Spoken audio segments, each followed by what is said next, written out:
Hi everyone, welcome back with me again in this channel. On today's video, I'm going to show you how to edit photo using Pixlr.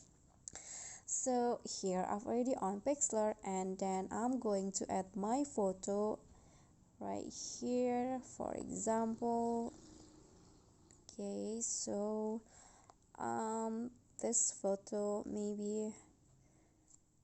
Okay, so as you can see, the photo I think is too yellowish and I want to edit it. So I'm going to click on this briefcase icon, and I'm going to make some adjustments. Okay, so here you can set the exposure, and I'm going to set the temperature like this.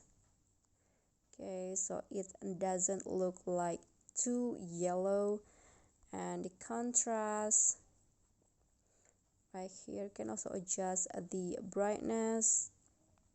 Okay, the vibrance.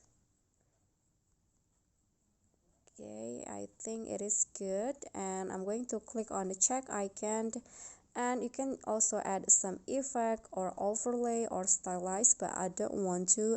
I think it's enough for me, and I'm going to just click on done and save image. You can also choose the size of the image. I'm going to click on OK, and it's saving. Okay, so I think that's the basic on how you can edit photo is in Pixlr. I hope this video is helpful to you. Please click like and subscribe. See you on the next tutorial. Bye.